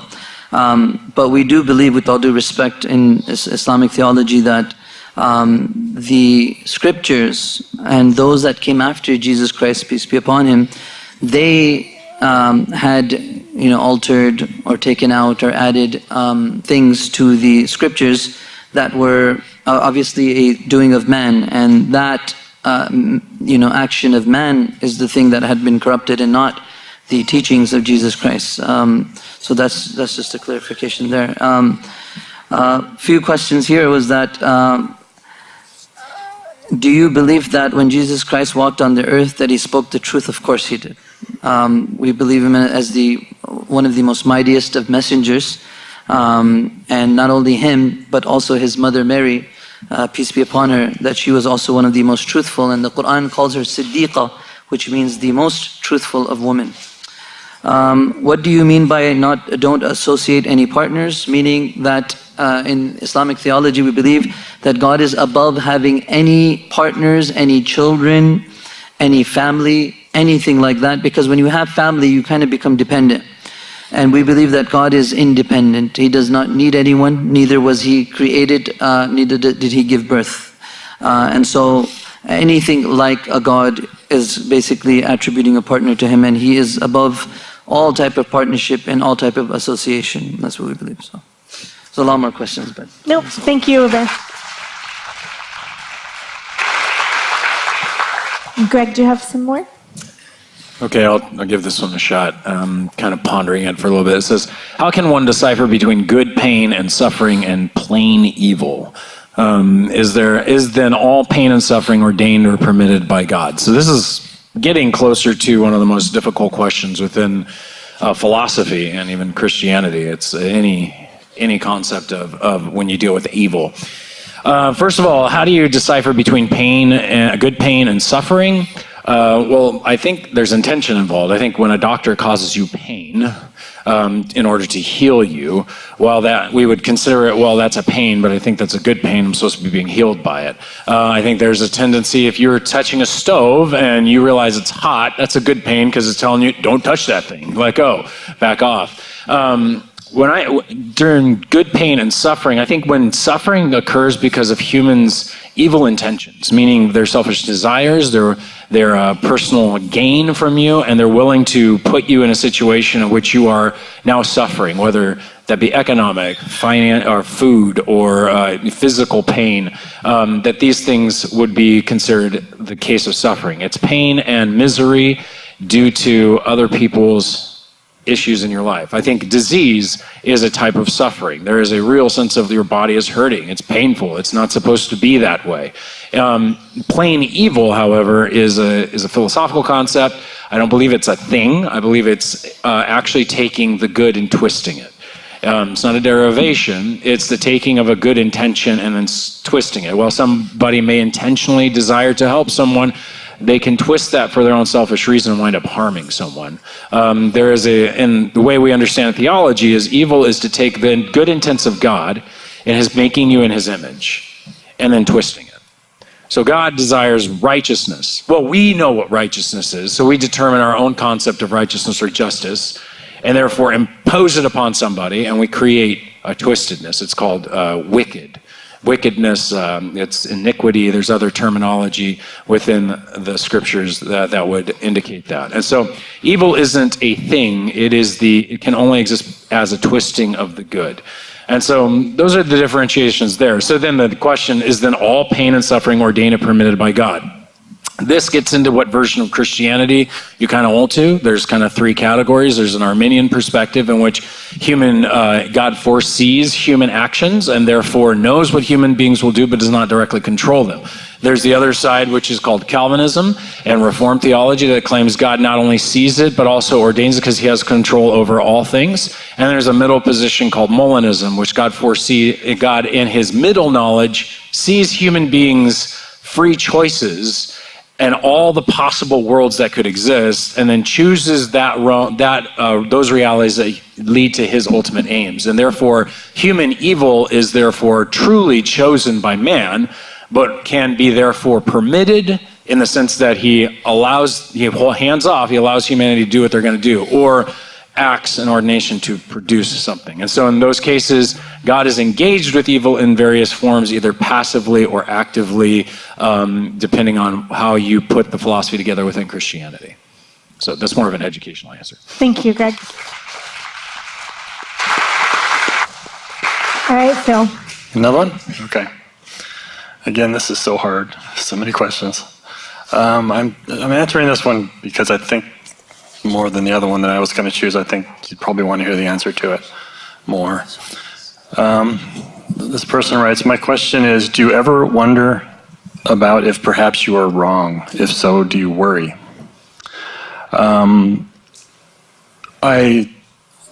I constantly question if I'm wrong. That's part of the process of wanting to know what's true.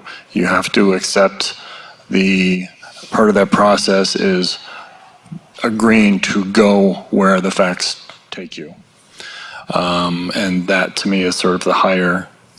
So, I question what I know all the time, but it's not like you start over and invent the wheel on everything, and people say, like, why can't you just believe? Well, I have been through this, many years of education that tell me this or that is true. Gravity is true, the earth is old, or whatever, and I know all the steps that come before that. So you can't just flip that around in terms of maybe I'm wrong. No, I'm not wrong about the age of the earth. It's not 6,000 years old. If so, do you worry? This is a question that I dealt with earlier in life, before I was really considering myself 100% atheist. I could not believe in God. I literally could not do it. I couldn't force myself to it. It seemed like believing whether or not God is there it's a conclusion to be made based on the evidence and information and the knowledge that you have. It's not something you can force into your head any more than, I have got convinced myself I've got 6 fingers. So since I was still coming out of a Catholic background, I thought, well, let's just say there is a God. This is the way that God made me. And I am using my mind and my facilities as He designed, if this deity existed. So I am being true to that entity by doing exactly the best I can do. And then you add to that being aware of being a good person, being kind to others and things like that. And I think you end up being a pretty good person. So if I'm going to do the meet them at the pearly gates kind of thing, I am actually quite comfortable presenting a life that demonstrated that I did my absolute best to try to understand. I looked at both sides, actually many sides, because I've read the Quran, I've read the Bible, I've read Dianetics, which is a hoot. So no, I don't worry. I seek truth, and truth is what it is, whether or not it's what I want it to be. Thank you, Phil. All right, in order to respect everyone's time, yours and the panelists, we're going to go ahead and allow you guys to answer one more question. So go ahead and pick out that last one, and then we'll just go down the line. We'll start with Uber. Okay. I try to pick out the juiciest ones, the ones that everybody wants to hear, but I don't think I'll be able to finish. So let me just say a few things. First and foremost, it says here, the Quran says in verse so-and-so that Muslims are not to take Christians and Jews as friends.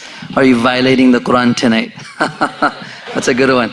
All right, so listen to this. The word awliya is used in Arabic in that verse, which basically means deep, intimate friend.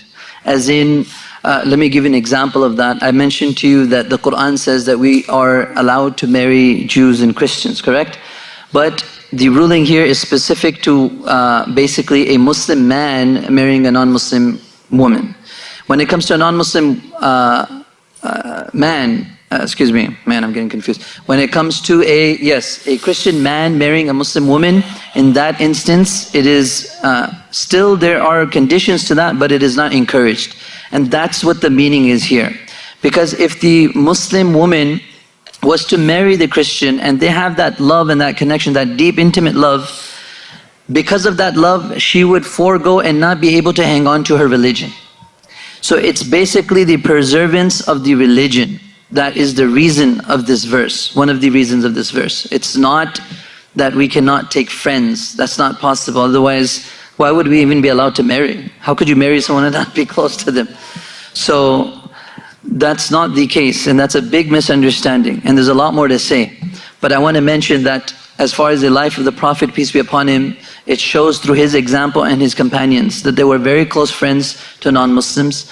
They helped, the Prophet, peace be upon him, helped non-Muslims even at the time of their need. He was charitable to them. He helped them throughout his life, and majority of his life, he was helping all non-Muslims. There were no Muslims around him in the first place.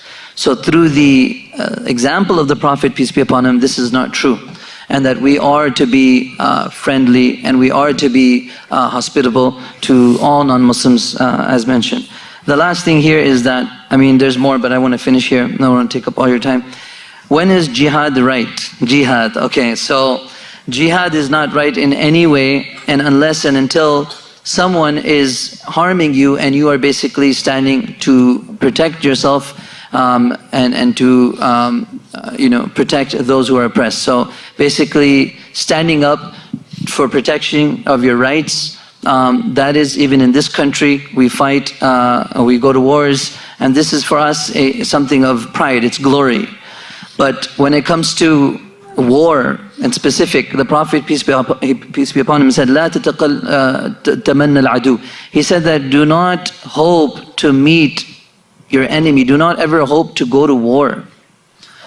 He told us not to go to war. He told us this is not something good. This is not something that you need to do unless and until someone comes to you and they're harming you, or they're trying to destroy your home, or they're trying to destroy you. That's the only reason. And so we don't believe that. There is no holy war. It's all in the media. This is all the things that they try to frame, and otherwise it's not like that. We have 1.8 billion Muslims in the world. If jihad was a part of Islam, as in you have to go and fight people who don't listen to you, there would be a lot more problems, right? And so that is not the case. The other thing I wanted to say was that, what's the one point I wanted to mention? I'm forgetting. Anyways, there's a lot more detail to this point, and a lot more can be said, but we would love for you guys again to come. I'm going to actually, is it okay if I invite everyone here for the Open Mosque Day? Is that okay? Yes. So this is going to be, if you can just mark this, and I have a director who's my colleague, James Basada. He's very learned, a lot more learned than I am, and I think he can answer your questions a lot more eloquently than myself, and I think he will be there. So this is October 20th from 11:30 to 3:30. Hopefully you can, I'll try to send Greg the flyer as well. Once again, October 20th from 11:30 to 3:30. And I hope we can bring these questions and even more, and we can answer them in the best way and clarify all those questions. Thank you so much. Thank you so much, Uday.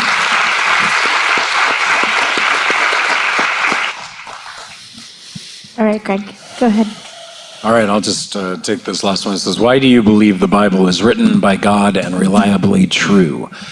So, long answer to this. So if you want to listen to a more detailed answer, you can actually go on our website, and we did a series called Static just a couple weeks ago, or about a month ago, that answers this question in more detail. First of all, I think that it would start off with the fact that I do think that Jesus Christ rose from the dead. I think it's a historical event that we can look at and actually see is a historical event. And I start with the Bible then in that way as more of a first, as documents from the ancient world that are giving us either reliable information or not. Well, how do you determine whether it's reliable information? What you discover is it's accurate, at least archaeologically speaking. It continually indicates that the people that it says existed in the area are found in that area, whether they're the Hittites, the Philistines, even the location of where the Philistines have come from has just been confirmed in the last month. You wind up with cities and locations where they state those cities and locations are to be. You wind up with events where those events ought to be happening in the timeline. In fact, we can detail where Paul was in this particular town in the particular year, because we found the person mentioned by Dr. Luke in the history in the book of Acts. In that city, we have his inscription on the actual wall. So it's archaeologically reliable. So I do think that we can begin to say that it is it's telling you history. Now, what most people argue against is they say, well, it can't be history. There's miracles in there. You can't have miracles happening. I would argue that there has been some great information done sociologically by Greg Keener in the evidence of miracles throughout the current modern world. There are lots of attestations of miracles that have occurred. There are many that have actually been recorded. You can watch them on YouTube. You can actually find out about these. Miracles are a thing that exists in the world. Whether we want to say it's some scientific thing we can't understand or not is a matter of faith, obviously, because we don't have answers to that. But I do think that if you're talking about God entering into time and you wanted him to prove that he was God, he would probably show you it through a miracle. So when we're talking about a consistency of God showing up, if he's going to prove he's God, he would have to do miracles to prove that he was God. And so I think it's question begging to say, well, there are no miracles, therefore this can't be historical.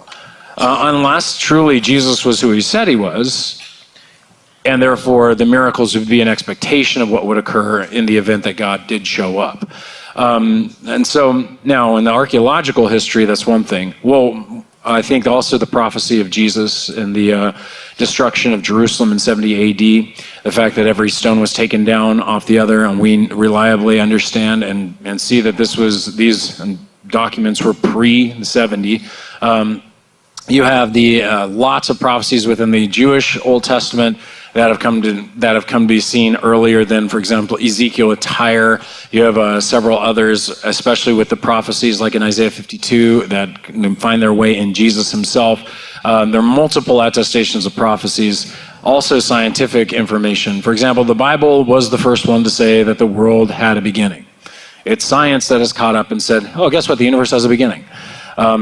I don't think you have to necessarily believe that this is teaching a young earth. I do think that you can actually find that in the Psalms it teaches that it seems to be even older. There's lots of evidence in interpretive matters that go on within the Christian circles to argue that. But it is evidence that the Big Bang was originally thought of as creationism in disguise. And what we find is that this book has always claimed a beginning. And unlike all the ancient Near Eastern texts that we have from the time period that argued for a chaotic reality that was ordered by the gods, and the chaos was actually the gods, you have a God who creates from his will out of nothing, and a universe comes into being that should have order, and we went into the world and we found that order, that should have also a mess in it because of a fallenness, and that's what we find. And so I find that it's a consistency to the reality around us.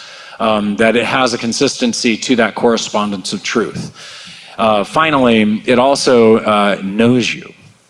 I think a cursory reading of the Bible doesn't do a whole heck of a lot, but when you enter the Bible and you engage with its philosophy and its thinking, and you actually begin to ponder it and work on it, it starts to expose you. And I think that's the most frightening thing, that it seems to know humanity better than we know ourselves, and actually calls us to something that is contrary to humanity.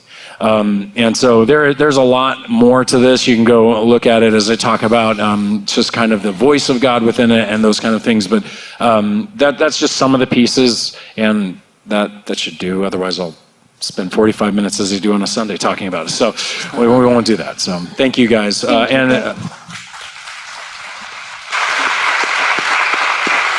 And by all of you as well, if you would love to learn to come and consider more, we have Saturday services at 5 o'clock and 3 morning Sunday services if you're interested. And just continuing to engage. We love this kind of stuff, and we're thankful again that you are here. Phil. All right. Oh, I get Go to finish? ahead, Phil. You're going to close us out. I have the quickest last question with the quickest answer. If you are an atheist, what do you believe happens when you die? First, people take your stuff.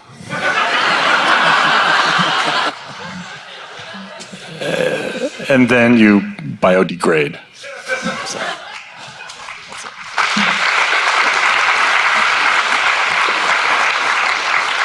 Thank you guys so much for taking your time to come here. Thank you guys for joining us in this night and just being such a lovely audience. On the back of the sheet that you got when you first came in, all 3 of the panelists have offered up their information. So if you guys have any questions or want to contact any of them, their information is on the back. And also on the right-hand side, Kevin Cain's email is over there. And he's actually the one that put this event together. Let's go ahead and thank him for doing that.